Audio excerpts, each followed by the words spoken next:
Komentar mengejutkan Shin Tae-yong usai timnas Indonesia dikalahkan China menarik diulas. Dia menilai skuad Garuda kalah dari segi motivasi untuk menang. Skuad Garuda menelan kekalahan tipis 1-2 dari China pada matchday keempat Grup C kualifikasi Piala Dunia 2026 Zona Asia putaran ketiga di Qingdao Youth Football Stadium pada Selasa tanggal 15 Oktober tahun 2024 malam.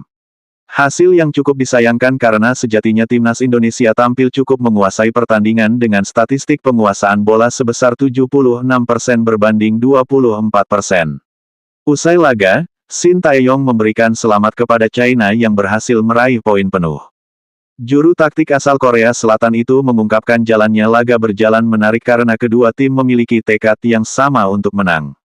Pertama-tama saya ingin mengucapkan selamat kepada tim China atas kemenangan ini, kata Shin Tae-yong dalam konferensi pers usai laga, Selasa, tanggal 15 Oktober tahun 2024. Baik China maupun Indonesia sama-sama menunjukkan keinginan untuk memenangkan pertandingan, sambungnya.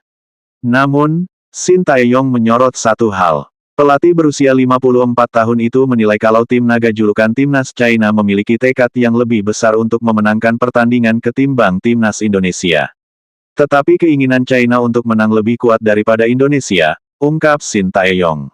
Hasil ini praktis membuat tren belum terkalahkan timnas Indonesia harus berakhir. Dengan begitu, skuad Garuda sejauh ini mengemas 3 hasil imbang dan 1 kekalahan dalam 4 laga Grup C.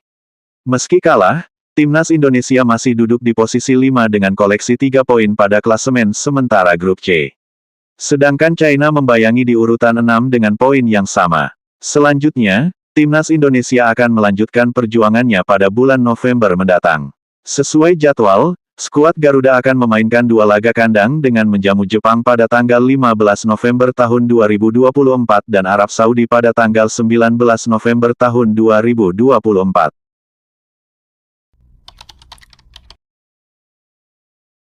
Timnas Indonesia tumbang dari timnas China di kualifikasi Piala Dunia 2026. Garuda kalah dengan skor akhir 1-2. Di Qingdao Youth Football Stadium, Qingdao, Selasa tanggal 15 Oktober tahun 2024 Indonesia tertinggal di babak pertama dengan skor 0-2. China mencetak gol via Behram Abdueli, menit ke-23, dan Yuning Zhang, menit ke-44. Pada babak kedua, Indonesia bisa mencetak gol balasan. Tom Haye mencetak gol pada menit ke-86. Indonesia mendominasi jalannya babak pertama. Situs lapang bola mencatat tim asuhan Shin Tae-yong menguasai bola 83%. Tapi, Indonesia malah kecolongan pada menit ke-23. Kesalahan koordinasi lini belakang membuat Shen Longjiang bisa mengirim umpan untuk Behram Abdueli menjaringkan bola. China bisa menggandakan keunggulan pada menit ke-44. Kali ini giliran Yuning Zhang yang mencatatkan nama di papan skor meneruskan umpan Zhu Nyigao.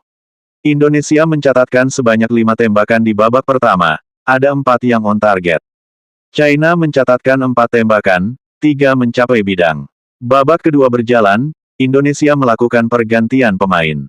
Miss Hilgers, Witan Sulaiman, dan Sain Patinama keluar, masuk Tom Haye, Marcelino Ferdinand, dan Rizky Ridho. Indonesia masih kesusahan untuk menciptakan peluang berbahaya saat babak kedua berjalan 14 menit. China menumpuk banyak pemain di lini belakang. Usaha Rizky Ridho mengancam gawang China berbuah percuma. Umpan Nathan Chuaon pada menit ke-68 masih dikirim pemain nomor 5 itu melesat. Asnawi Mangkualam melakukan percobaan pada menit ke-77. Tembakan kapten Indonesia itu masih lemah mengarah ke gawang. Upaya Nathan dari sudut sempit juga masih melebar pada menit ke-81.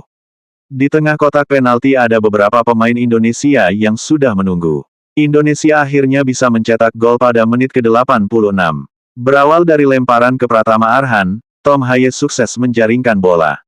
Tendangan voli Haye 2 menit berselang juga belum membuahkan hasil. Bolanya masih melesat jauh. Laga memasuki injury time, wasit memberi waktu 9 menit.